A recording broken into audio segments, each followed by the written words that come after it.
meet tonight's special guest, John M. Templeton.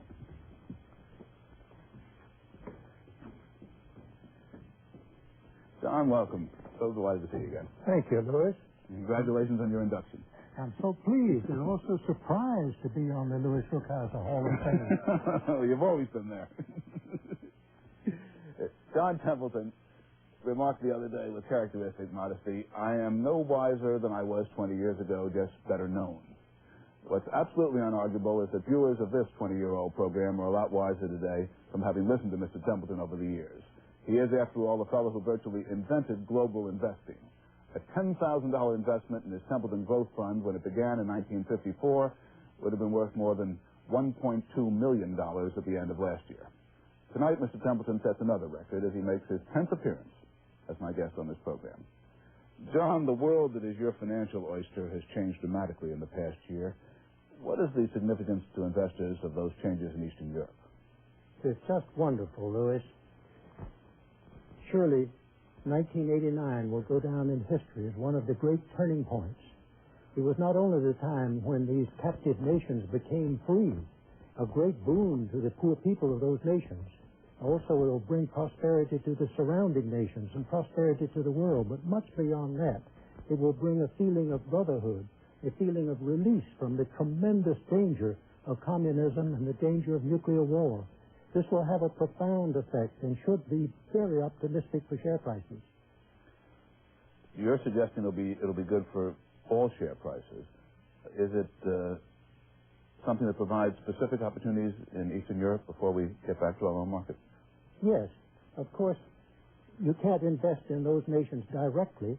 You can only invest in the corporations nearby who will work with those nations, such as the German companies. But already the German market in terms of U.S. dollars is up over 50% in the last year. So it's probably too late to rush in and buy the German stocks today. The chances are that the profits won't show up for some years, so you will have plenty of time to get in. It's typical of you to focus on valuation. For several years, people have been chiding you for having gotten out of Japan too soon. Maybe they're not saying it quite so loudly this year with the Japanese market off. Is the Japanese market still overpriced in your judgment? Yes, Louis. We estimate that the market would have to go 50% lower than it is now before we begin to find bargains in Japan. When we began to buy there 25 years ago, our average cost for the best Japanese company was only 3 times earnings. But even today, with the collapse that's occurred in the last 3 months, they're still selling for around 44 times earnings. Where are you finding bargains today? Where people are selling. You never get a bargain except when most investors are trying to sell. Take New Zealand as an example. When the Labour Party won control of New Zealand about 5 years ago, it was followed by a very severe depression, with earnings down. Share prices in New Zealand now are less than half what they were at the peak. And yet the long-term outlook for it is an excellent nation. It's the same size as Japan, more natural resources, equally intelligent people. But you can buy shares there at a depressed price. One more, is Hong Kong.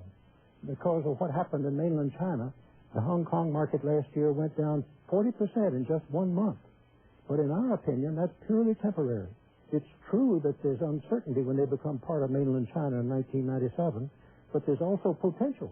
It could become the commercial and financial center for 1 billion, 100 million people, just like New York is the commercial and financial center for 250 million. So the potential for the corporations and the business people of Hong Kong is excellent, and yet you can buy those shares at 1/4 the price of what similar companies cost in Japan. A number of viewers have recalled your comment on this program 8 years ago that seemed so strange with the Dow around 800 that you thought there was a 50-50 chance that it would end the decade at 3,000. We've come pretty close to that. What do you think the 1990s will bring? Well, you're kind there. I said there was a 50-50 chance that by the end of the decade it would go above 3,000. And it got to 2,800, but we missed the mark. It was not 3,000. But now we will say... Some of the pedants in the audience say that the decade doesn't end until the end of this year. So they'll give you another few months. Thank you. But now we will say that the chances are better than even now, that by the end of the new decade, the Dow would be twice as high as it has ever been before. In fact, we would say better than even chance that the Dow will be above 6,000 sometime in this decade. When you were last here, you had an extraordinary percentage of your assets in the U.S. What's the percentage today? Almost as high. We're still heavily overweighted in America, but not as high as before. We don't decide ever which nation to put our money in. We decide where is their stock selling at the lowest possible price in relation to our estimate of its value. And we found more than normal in America, especially in emerging growth stocks. Well, that's the third time tonight we've heard that group mentioned.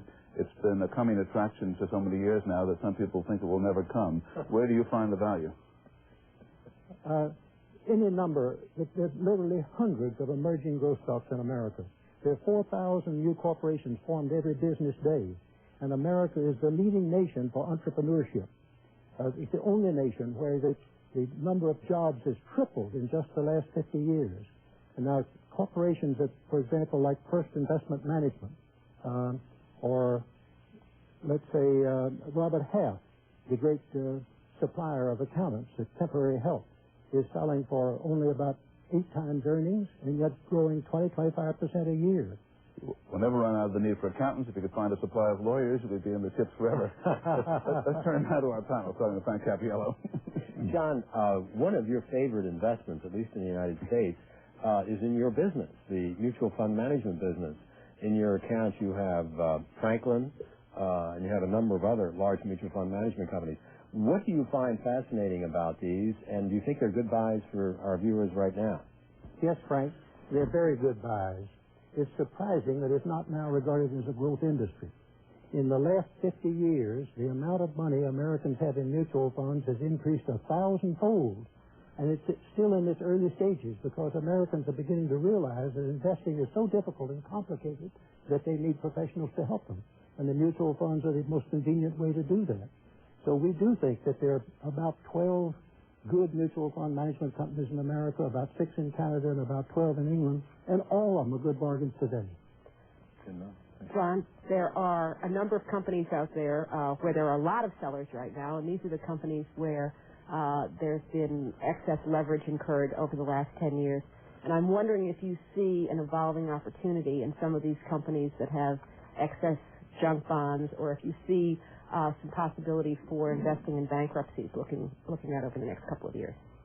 There will be opportunities, but in our opinion, it's too soon. We have not had a recession now for over 7 years, and eventually there will be a recession. When you do have a recession, then that's a happy hunting ground for those companies that went through bankruptcy or companies that are highly leveraged. It's an excellent thing, but let's wait a year or two.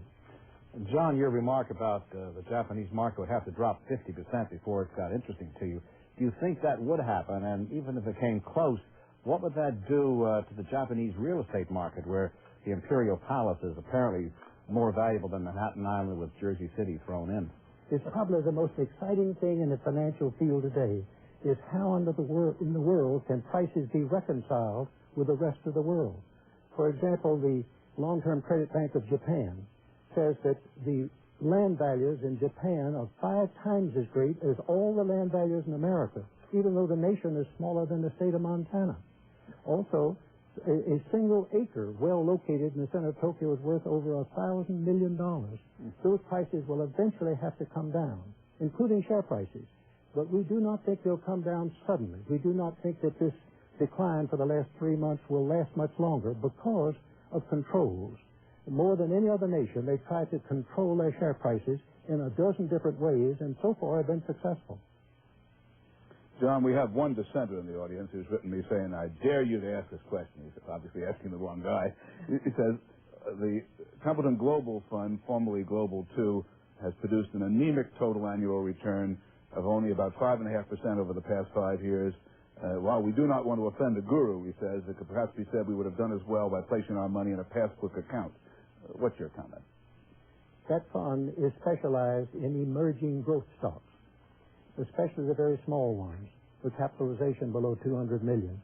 And since July of 1983, that has not been a favorable category.